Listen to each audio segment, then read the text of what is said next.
बड़ी खबर Pathankot air base पर बड़ा हमला। जी हां, बड़ी खबर, पठानकोट एयर बेस पर हमला और भारी गोलीबारी की खबर सामने आ रही है। इस वक्त की सबसे बड़ी खबर, और ये वॉर की शुरुआत मान सकते हैं। पूजा, बिल्कुल, ये देखिए पुनीत, जिस तरीके से लगातार भारतीय सेना की तरफ से एकदम मुंहतोड़ कार्रवाई साथ के साथ कर दी जा रही है, ये एक बहुत बड़ा अपडेट है। पठानकोट एयर बेस पर बहुत बड़ा हमला, ये तस्वीरें, ये जो बड़ी खबर लगातार एक के बाद एक आ रही है, ये आपको बताने के लिए काफी है कि किस तरीके से जो भारतीय सेना है वो एक्टिव है, किस तरीके से भारतीय सेना जो लगातार इस बात का जिक्र हमारे भारत के राजनेता हो, सरकार हो, ये करती है कि भाई हमें अगर छेड़ोगे तो नहीं छोड़ेंगे। देखिए पूजा, मैं आपको कह रहा था, जो 6 से ज्यादा मिसाइल, 6 से ज्यादा मिसाइलों को मार गिराया।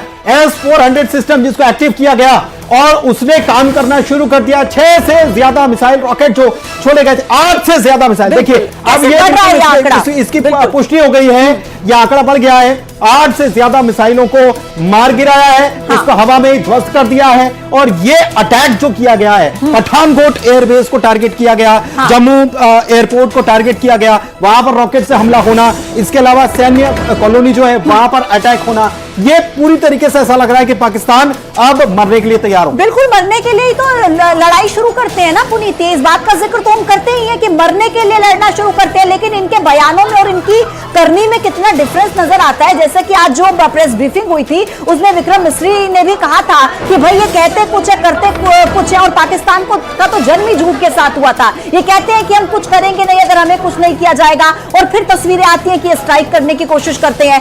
S-400 जिसका इस्तेमाल आज भारत ने पहली दफा किया है, उससे 8 से ज्यादा मिसाइलों को गिरा दिया गया है। और पठानकोट एयरबेस पर बहुत भारी गोलीबारी, ये इस वक्त का बहुत बड़ा अपडेट हम आप तक पहुंचा रहे हैं। भारत ने 8 मिसाइलों को गिरा दिया है। तो ऐसे में देश की जनता, क्योंकि इस वक्त मुझे लगता है भारतीय सेना पर हमारे देश की जनता जितना भरोसा करती है, और पाकिस्तान की जो जनता है वो वहां की सेना को जितनी गालियां देती है, मुझे लगता है कि अब देखिए भारत की जो जनता है उनके मन में कहीं ना कहीं ये संतुष्टि होगी कि हाँ, भारत की सेना एक के बाद एक मुंहतोड़ कार्रवाई कर रही है, मुंहतोड़ जवाब दे रही है।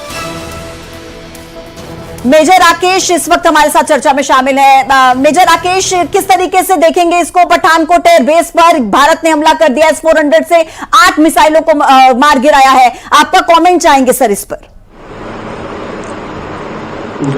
ओके, बहुत धन्यवाद आपका। और ये बात ये बिल्कुल सही है कि पाकिस्तान अपनी हरकतों से बाज नहीं आ रहा है। जो हमारे देश की जनता है और हमारे देश की जो सेना है, बिल्कुल मुंह तोड़ जवाब दे रही है, और हम बिल्कुल जवाब देने में बहुत सक्षम हैं आज।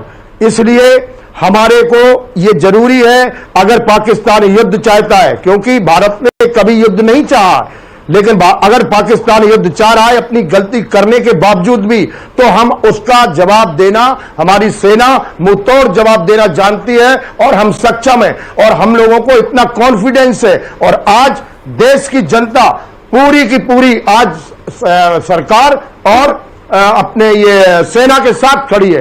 तो जहां तक मैं कहूंगा, अगर पाकिस्तान हरकतों से बाज नहीं आता है या पाकिस्तान युद्ध चाहता है, तो उसमें कोई दो राय नहीं। हमारी सेना भी सक्षम है, और हमारी सरकारें भी बिल्कुल मजबूत है, और हमारी देश की जनता आज सेना के साथ में है। सर, क्या युद्ध की शुरुआत हो चुकी है, ये मान लिया जाए? अगर पाकिस्तान ने या वो कर दिया है तो बिल्कुल युद्ध की शुरुआत ही मानेंगे हम। और इसमें बड़ी खबर, कई ड्रोन पाकिस्तान के मार गिराए। भारत ने पाकिस्तान के हमले को नाकाम किया है, और पठानकोट एयरबेस पर भी बड़ा हमला बोला गया है, और S-400 सिस्टम जो एक्टिव हुआ, पाकिस्तान के हमले को नाकाम उसने किया है। कई सारे पाकिस्तानी ड्रोन जो हैं वो गिरा दिए गए हैं। बेहद बड़ी खबर इस वक्त आपको बता रहे हैं, और ये युद्ध की शुरुआत ही मानी जा सकती है, क्योंकि रिहायशी इलाकों पर भी अगर टारगेट किया जा रहा है तो इसे कैसे देखा जाए, मेजर साहब से समझना होगा। बिल्कुल, क्योंकि आम लोगों को टारगेट कर रहा है। हाँ। एक खबर कुपवाड़ा से भी निकलकर सामने आ रही कि वहां पर भी गोलीबारी हो रही, ऐसी खबर भी आ रही। और भारतीय सेना ने तो फिर भी मानवता दिखाई, ना इनके आर्मी कैंप्स को निशाना बनाया, ना इनके सिविलियन इंस्टॉलेशंस को निशाना बनाया, लेकिन बावजूद इसके कि आम लोगों पर हमला करते हैं। सर, आपका कमेंट चाहेंगे इस पर? क्या इलाज है इस पाकिस्तान का? अपने मैं ये कहूंगा, बिल्कुल मैं ये कहूंगा कि आप हमारी जो सेना है, इनकी सेना की जब तक कमर नहीं तोड़ेगी तब तक ये आतंकवाद और इस तरीके की नापाक हरकत नहीं करेंगे। तो मैं ये कहूंगा कि युद्ध की शुरुआत हो चुकी है, तो फिर अभी बिल्कुल हम लोग पीछे नहीं होंगे, बिल्कुल मुंह तोड़ जवाब देंगे और पाकिस्तान की जो आर्मी है उसकी कमर तोड़ने का पहले काम किया जाएगा। जहां पर इनके मैन हेडक्वार्टर है वहां पर मिसाइलें दाग करके और इस तरीके से कमर तोड़ी जाए कि इनको फिर वही 71 याद आ जाए। ठीक है, वही 71 याद आ जाए। 1971 याद दिलाने का समय आ गया पुनीत। बिल्कुल बिल्कुल 1971 याद दिलाने का समय आ गया है। लेकिन सर, ये आपसे हम समझना चाह रहे हैं कि ये कल भी अटैक करने की कोशिश की गई थी और कल सारे अटैक नाकाम हो गए, लेकिन यहां पर ये ड्रोन आते हैं और गिर जाते हैं। सबसे पहले खबर आती है कि ड्रोन गिर गया और वहां धमाके की आवाज सुनाई दी। ये कैसे मुमकिन हो पाया होगा?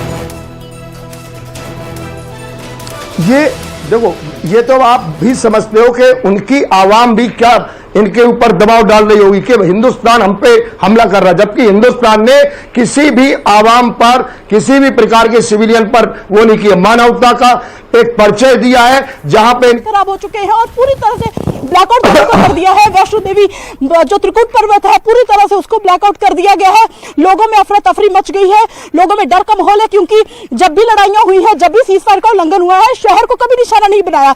पहले पुंछ के शहर को निशाना बनाया, अब जम्मू शहर में भी अब जो है उसको निशाना बनाया है। तो लोगों में डर है, खौफ है और बैक टू बैक जो है पाकिस्तान अपनी नापाक हरकत कर रहा है, एक्शन मोड में है। लेकिन हमारी भारतीय सेना के जवान मुंह तोड़ जवाब उनको दे रहे हैं। जी किशोर।